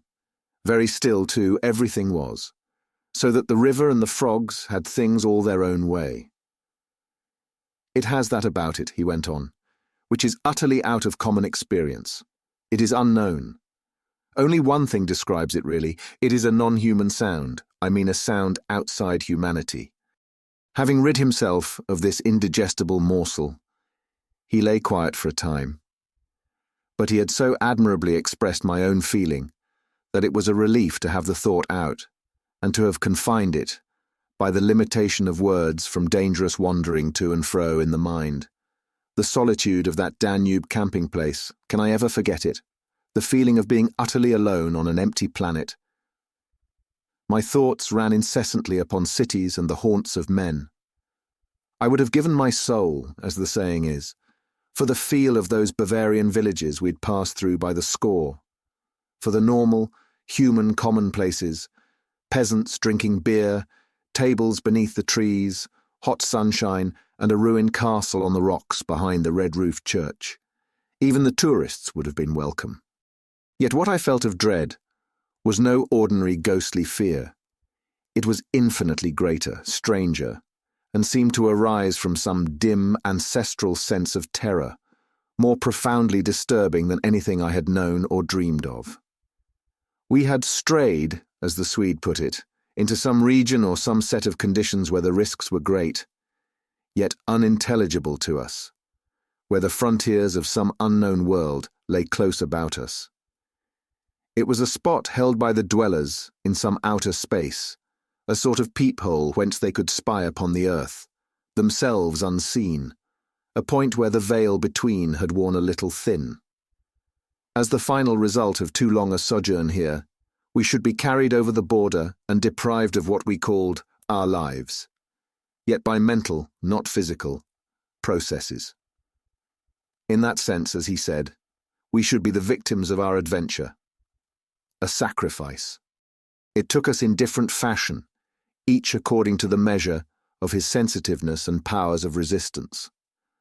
I translated it vaguely into a personification of the mightily disturbed elements, investing them with the horror of a deliberate and malefic purpose, resentful of our audacious intrusion into their breeding place, whereas my friend threw it into the unoriginal form at first of a trespass on some ancient shrine, some place where the old gods still held sway, where the emotional forces of former worshippers still clung, and the ancestral portion of him yielded to the old pagan spell. At any rate, here was a place unpolluted by men, kept clean by the winds from coarsening human influences, a place where spiritual agencies were within reach and aggressive. Never, before or since, have I been so attacked by indescribable suggestions of a beyond region, of another scheme of life, another revolution not parallel to the human, and in the end our minds would succumb under the weight of the awful spell, and we should be drawn across the frontier into their world. Small things testified to the amazing influence of the place, and now, in the silence round the fire, they allowed themselves to be noted by the mind. The very atmosphere had proved itself a magnifying medium to distort every indication. The otter rolling in the current, the hurrying boatman making signs, the shifting willows, one and all had been robbed of its natural character, and revealed in something of its other aspect, as it existed across the border to that other region. And this changed aspect, I felt, was now not merely to me, but to the race. the whole experience whose verge we touched, was unknown to humanity at all. It was a new order of experience, and in the true sense of the word, unearthly. It's the deliberate, calculating purpose that reduces one's courage to zero, the Swede said suddenly, as if he'd been actually following my thoughts. Otherwise, imagination might count for much. But the paddle, the canoe, the lessening food— "Haven't I explained all that once?" I interrupted viciously. "You have," he answered dryly. "You have indeed." He made other remarks too, as usual, about what he called the plain determination to provide a victim. But having now arranged my thoughts better, I recognized that this was simply the cry of his frightened soul against the knowledge that he was being attacked in a vital part, and that he would be somehow taken or destroyed. The situation called for a courage and calmness of reasoning that neither of us could compass, and I have never before been so clearly conscious of two persons in me, the one that explained everything, and the other that laughed at such foolish explanations, yet was horribly afraid. Meanwhile, in the pitchy night the fire died down, and the woodpile grew small. Neither of us moved to replenish the stock, and the darkness consequently came up very close to our faces. A few feet beyond the circle of firelight it was inky black. Occasionally a stray puff of wind set the willows shivering about us, but apart from this not very welcome sound, a deep and depressing silence reigned, broken only by the gurgling of the river and the humming in the air overhead. We both missed, I think, the shouting company of the winds. At length, at a moment when a stray puff prolonged itself as though the wind were about to rise again, I reached the point for me of saturation, the point where it was absolutely necessary to find relief in plain speech, or else to betray myself by some hysterical extravagance that must have been far worse in its effect upon both of us. I kicked the fire into a blaze and turned to my companion abruptly. He looked up with a start. "I can't disguise it any longer," I said. "I don't like this place, and the darkness, and the noises, and the awful feelings I get. There's something here that beats me utterly. I'm in a blue funk, and that's the plain truth. If the other shore was different, I swear I'd be inclined to swim for it." The Swede's face turned very white beneath the deep tan of sun and wind. He stared straight at me and answered quietly, but his voice betrayed his huge excitement by its unnatural calmness. For the moment, at any rate, he was the strong man of the two. He was more phlegmatic, for one thing. "It's not a physical condition we can escape from by running away," he replied.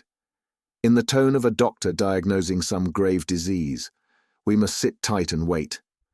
There are forces close here that could kill a herd of elephants in a second, as easily as you or I could squash a fly. Our only chance is to keep perfectly still. Our insignificance perhaps may save us." I put a dozen questions into my expression of face, but found no words.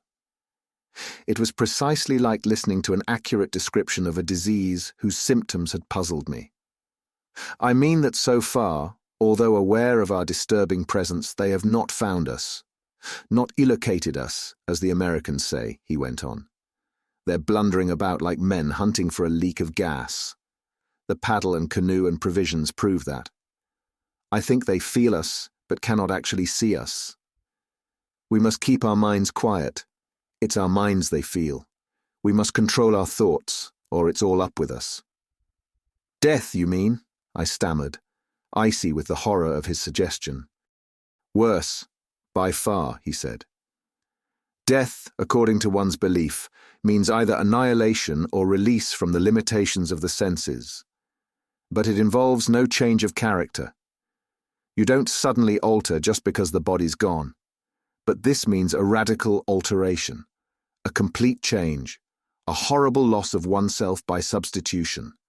Far worse than death, and not even annihilation." We happen to have camped in a spot where their region touches ours, where the veil between has worn thin. Horrors. He was using my very own phrase, my actual words.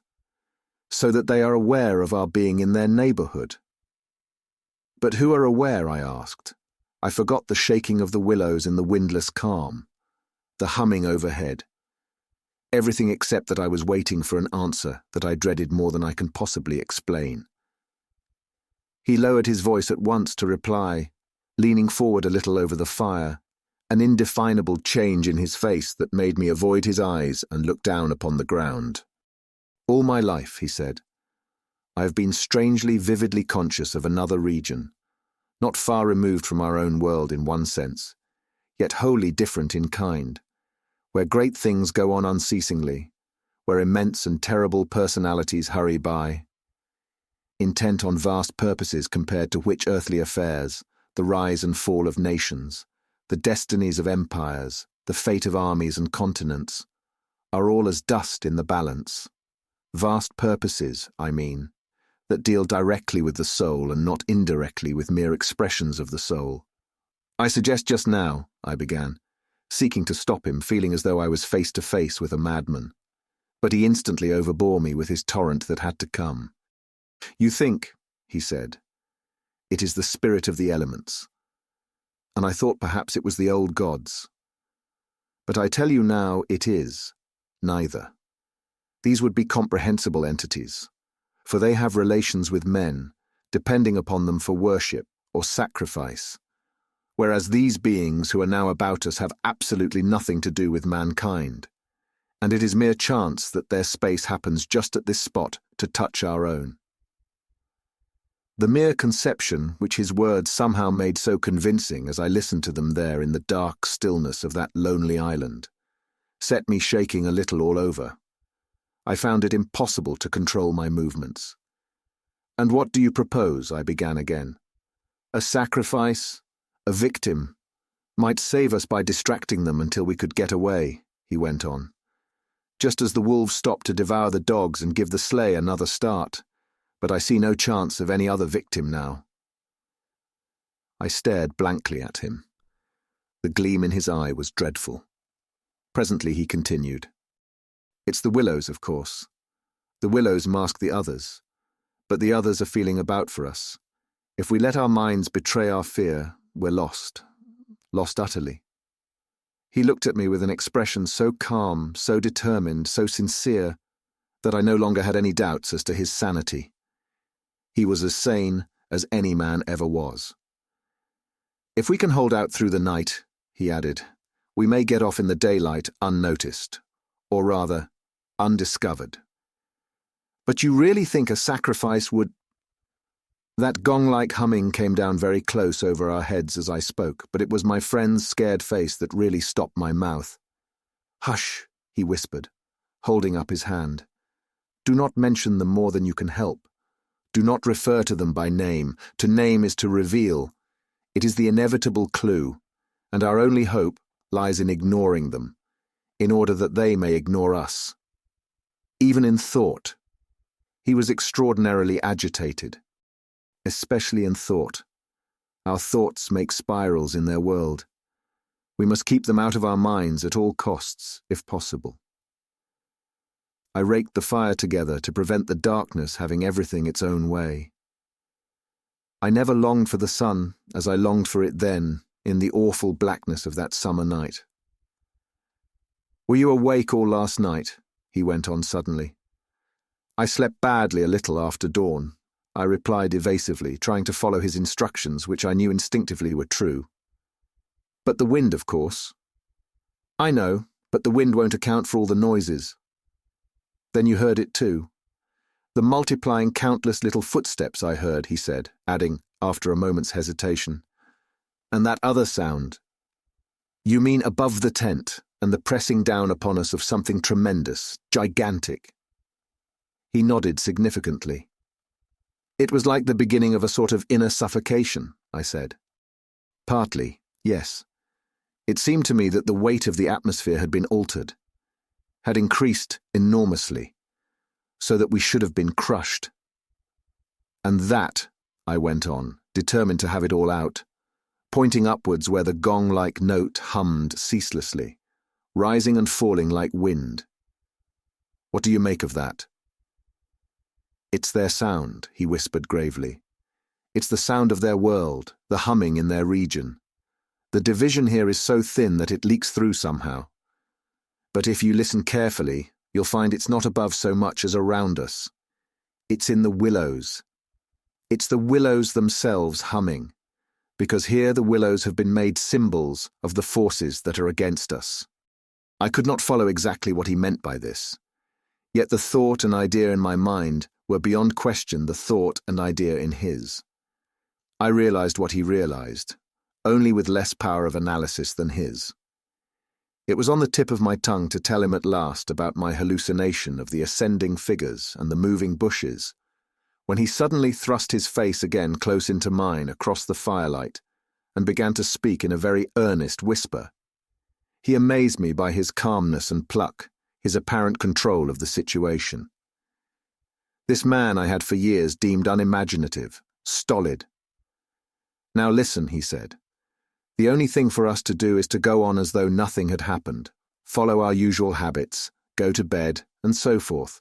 Pretend we feel nothing and notice nothing. It is a question wholly of the mind, and the less we think about them, the better our chance of escape. Above all, don't think, for what you think happens." "All right," I managed to reply, simply breathless with his words and the strangeness of it all. "All right. I'll try, but tell me one more thing first. Tell me what you make of those hollows in the ground all about us, those sand funnels." "No," he cried, forgetting to whisper in his excitement. "I dare not, simply dare not, put the thought into words. If you have not guessed, I'm glad, don't try to. They have put it into my mind, try your hardest to prevent their putting it into yours." He sank his voice again to a whisper before he finished, and I did not press him to explain. There was already just about as much horror in me as I could hold. The conversation came to an end, and we smoked our pipes busily in silence. Then something happened. Something unimportant, apparently, as the way is when the nerves are in a very great state of tension, and this small thing for a brief space gave me an entirely different point of view. I chanced to look down at my sandshoe, the sort we used for the canoe, and something to do with the hole at the toe suddenly recalled to me the London shop where I had bought them, the difficulty the man had in fitting me, and other details of the uninteresting but practical operation. At once, in its train, followed a wholesome view of the modern, sceptical world I was accustomed to move in at home. I thought of roast beef and ale, motor cars, policemen, brass bands, and a dozen other things that proclaimed the soul of ordinariness or utility. The effect was immediate and astonishing even to myself. Psychologically, I suppose. It was simply a sudden and violent reaction after the strain of living in an atmosphere of things that to the normal consciousness must seem impossible and incredible. But whatever the cause, it momentarily lifted the spell from my heart and left me for the short space of a minute feeling free and utterly unafraid. I looked up at my friend opposite. "You damned old pagan," I cried, laughing aloud in his face. "You imaginative idiot! You superstitious idolater! You—" I stopped in the middle, seized anew by the old horror. I tried to smother the sound of my voice as something sacrilegious. The Swede, of course, heard it too, the strange cry overhead in the darkness, and that sudden drop in the air, as though something had come nearer. He had turned ashen white under the tan. He stood bolt upright in front of the fire, stiff as a rod, staring at me. "After that," he said in a sort of helpless, frantic way, "we must go. We can't stay now. We must strike camp this very instant and go on, down the river." He was talking, I saw, quite wildly, his words dictated by abject terror, the terror he had resisted so long, but which had caught him at last. "In the dark," I exclaimed, shaking with fear after my hysterical outburst, but still realizing our position better than he did. "Sheer madness, the river's in flood and we've only got a single paddle. Besides, we only go deeper into their country. There's nothing ahead for 50 miles but willows, willows, willows." He sat down again in a state of semi-collapse. The positions, by one of those kaleidoscopic changes nature loves, were suddenly reversed, and the control of our forces passed over into my hands. His mind at last had reached the point where it was beginning to weaken. "Wex, what on earth possessed you to do such a thing?" he whispered, with the awe of genuine terror in his voice and face. I crossed round to his side of the fire. I took both his hands in mine, kneeling down beside him and looking straight into his frightened eyes. "We'll make one more blaze," I said firmly, "and then turn in for the night. At sunrise we'll be off full speed for Camorn. Now pull yourself together a bit, and remember your own advice about not thinking fear." He said no more, and I saw that he would agree and obey. In some measure, too, it was a sort of relief to get up and make an excursion into the darkness for more wood. We kept close together, almost touching, groping among the bushes and along the bank. The humming overhead never ceased, but seemed to me to grow louder as we increased our distance from the fire. It was shivery work. We were grubbing away in the middle of a thickish clump of willows, where some driftwood from a former flood had caught high among the branches, when my body was seized in a grip that made me half drop upon the sand. It was the Swede. He had fallen against me and was clutching me for support. I heard his breath coming and going in short gasps. "Look, by my soul," he whispered, and for the first time in my experience I knew what it was to hear tears of terror in a human voice. He was pointing to the fire some 50 feet away. I followed the direction of his finger, and I swear my heart missed a beat. There, in front of the dim glow, something was moving. I saw it through a veil that hung before my eyes like the gauze drop curtain used at the back of a theatre, hazily a little. It was neither a human figure nor an animal. To me it gave the strange impression of being as large as several animals grouped together, like horses, 2 or 3 moving slowly. The Swede too got a similar result, though expressing it differently, for he thought it was shaped and sized like a clump of willow bushes, rounded at the top, and moving all over upon its surface. "Coiling upon itself like smoke," he said afterwards. I watched it settle downwards through the bushes. He sobbed at me. "Look, by God, it's coming this way. Oh, oh." He gave a kind of whistling cry. "They've found us." I gave one terrified glance, which just enabled me to see that the shadowy form was swinging towards us through the bushes, and then I collapsed backwards, with a crash into the branches. These failed, of course, to support my weight, so that with the Swede on top of me, we fell in a struggling heap upon the sand. I really hardly knew what was happening. I was conscious only of a sort of enveloping sensation of icy fear that plucked the nerves out of their fleshly covering, twisted them this way and that, and replaced them quivering. My eyes were tightly shut. Something in my throat choked me. A feeling that my consciousness was expanding, extending out into space, swiftly gave way to another feeling that I was losing it altogether, and about to die. An acute spasm of pain passed through me, and I was aware that the Swede had hold of me in such a way that he hurt me abominably. It was the way he caught at me in falling.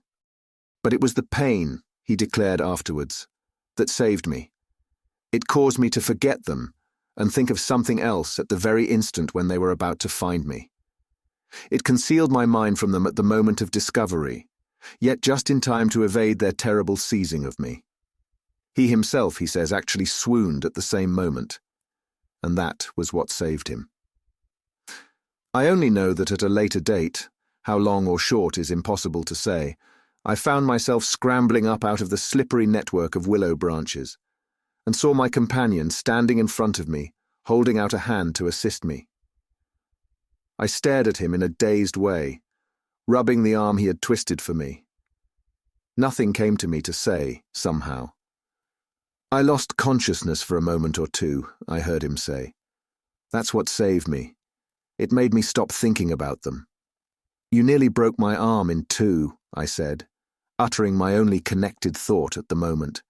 A numbness came over me. "That's what saved you," he replied. "Between us, we've managed to set them off on a false tack somewhere. The humming has ceased. It's gone. For the moment, at any rate. A wave of hysterical laughter seized me again, and this time spread to my friend too. Great healing gusts of shaking laughter that brought a tremendous sense of relief in their train. We made our way back to the fire and put the wood on so that it blazed at once. Then we saw that the tent had fallen over and lay in a tangled heap upon the ground. We picked it up and during the process tripped more than once and caught our feet in sand.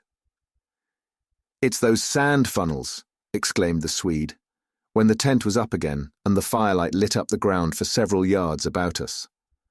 "And look at the size of them. All round the tent and about the fireplace where we had seen the moving shadows, there were deep funnel-shaped hollows in the sand, exactly similar to the ones we had already found over the island, only far bigger and deeper, beautifully formed, and wide enough in some instances to admit the whole of my foot and leg. Neither of us said a word. We both knew that sleep was the safest thing we could do, and to bed we went accordingly without further delay, having first thrown sand on the fire and taken the provision sack and the paddle inside the tent with us. The canoe, too, we propped in such a way at the end of the tent that our feet touched it, and the least motion would disturb and wake us. In case of emergency, too, we again went to bed in our clothes, ready for a sudden start. Chapter 5. It was my firm intention to lie awake all night and watch, but the exhaustion of nerves and body decreed otherwise, and sleep, after a while, came over me with a welcome blanket of oblivion. The fact that my companion also slept quickened its approach. At first he fidgeted and constantly sat up, asking me if I heard this or heard that. He tossed about on his cork mattress and said the tent was moving and the river had risen over the point of the island. But each time I went out to look, I returned with the report that all was well, and finally he grew calmer and lay still. Then at length his breathing became regular, and I heard unmistakable sounds of snoring, the first and only time in my life when snoring has been a welcome and calming influence. This, I remember, was the last thought in my mind before dozing off. A difficulty in breathing woke me, and I found the blanket over my face. But something else besides the blanket was pressing upon me, and my first thought was that my companion had rolled off his mattress onto my own in his sleep.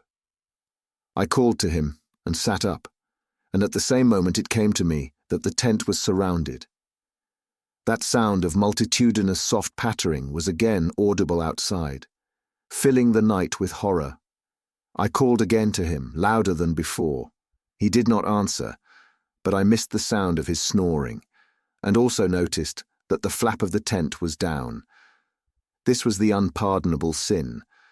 I crawled out in the darkness to hook it back securely, and it was then, for the first time, I realized positively that the Swede was not here. He had gone. I dashed out in a mad run, seized by a dreadful agitation, and the moment I was out I plunged into a sort of torrent of humming that surrounded me completely and came out of every quarter of the heavens at once. It was that same familiar humming, gone mad. A swarm of great invisible bees might have been about me in the air. The sound seemed to thicken the very atmosphere, and I felt that my lungs worked with difficulty. But my friend was in danger, and I could not hesitate. The dawn was just about to break, and a faint whitish light spread upwards over the clouds from a thin strip of clear horizon. No wind stirred.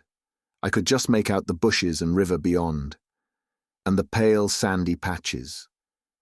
In my excitement, I ran frantically to and fro about the island, calling him by name, shouting at the top of my voice the first words that came into my head. But the willows smothered my voice, and the humming muffled it, so that the sound only travelled a few feet round me. I plunged among the bushes, tripping headlong, tumbling over roots, and scraping my face as I tore this way and that among the preventing branches. Then, quite unexpectedly, I came out upon the island's point and saw a dark figure outlined between the water and the sky. It was the Swede, and already he had one foot in the river. A moment more, and he would have taken the plunge. I threw myself upon him, flinging my arms about his waist and dragging him shorewards with all my strength. Of course he struggled furiously, making a noise all the time just like that cursed humming and using the most outlandish phrases in his anger about going inside to them and taking the way of the water and the wind. And God only knows what more besides, that I tried in vain to recall afterwards, but which turned me sick with horror and amazement as I listened. But in the end I managed to get him into the comparative safety of the tent, and flung him breathless and cursing upon the mattress where I held him until the fit had passed. I think the suddenness with which it all went, and he grew calm, coinciding as it did with the equally abrupt cessation of the humming and pattering outside. I think this was almost the strangest part of the whole business, perhaps. For he had just opened his eyes and turned his tired face up to me, so that the dawn threw a pale light upon it through the doorway, and said, for all the world, just like a frightened child, "My life, oh man. It's my life I owe you, but it's all over now anyhow. They found a victim in our place." Then he dropped back upon his blankets and went to sleep literally under my eyes. He simply collapsed and began to snore again as healthily as though nothing had happened, and he had never tried to offer his own life as a sacrifice by drowning. And when the sunlight woke him 3 hours later, hours of ceaseless vigil for me, it became so clear to me that he remembered absolutely nothing of what he had attempted to do, that I deemed it wise to hold my peace and ask no dangerous questions. He woke naturally and easily, as I have said, when the sun was already high in a windless hot sky, and he at once got up and set about the preparation of the fire for breakfast. I followed him anxiously at bathing, but he did not attempt to plunge in, merely dipping his head and making some remark about the extra coldness of the water. "River's falling at last," he said, "and I'm glad of it." "The humming has stopped too," I said. He looked up at me quietly with his normal expression. Evidently, he remembered everything, except his own attempt at suicide. "Everything has stopped," he said, "because—" He hesitated, but I knew some reference to that remark he had made just before he fainted was in his mind, and I was determined to know it. "Because they found another victim," I said, forcing a little laugh. "Exactly," he answered, "exactly. I feel as positive of it as though I feel quite safe again, I mean," he finished. He began to look curiously about him. The sunlight lay in hot patches on the sand. There was no wind. The willows were motionless. He slowly rose to feet. "Come," he said, "I think if we look, we shall find it." He started off on a run, and I followed him.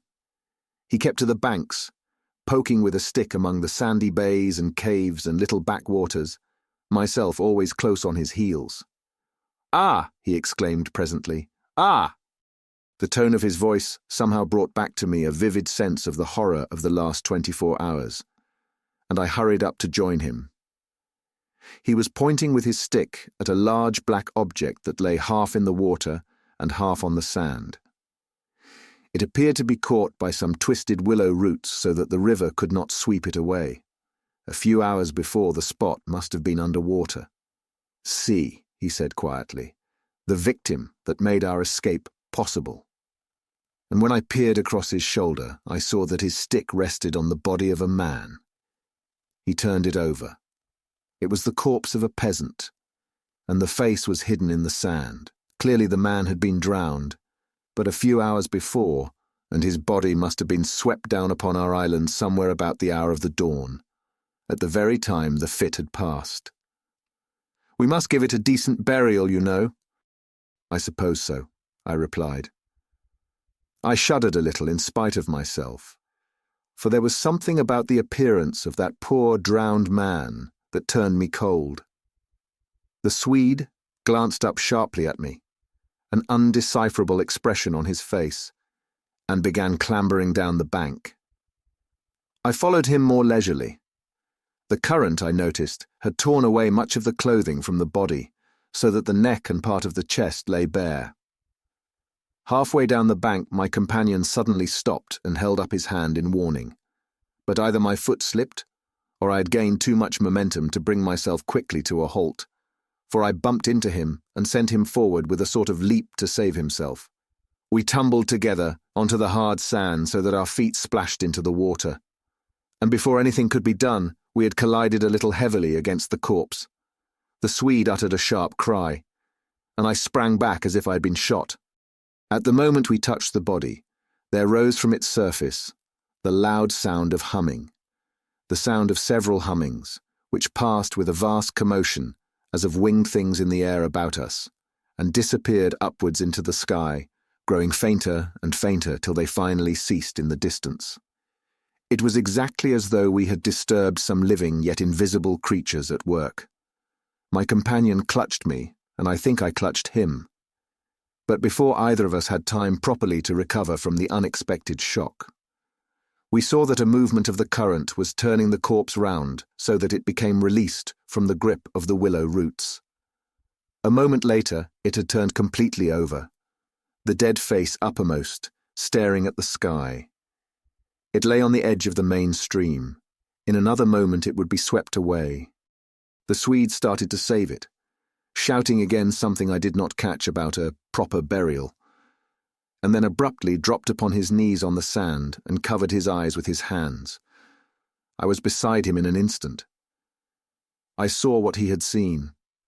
For just as the body swung round to the current, the face and the exposed chest turned full towards us, and showed plainly how the skin and flesh were indented with small hollows, beautifully formed, and exactly similar in shape and kind to the sand funnels that we had found all over the island.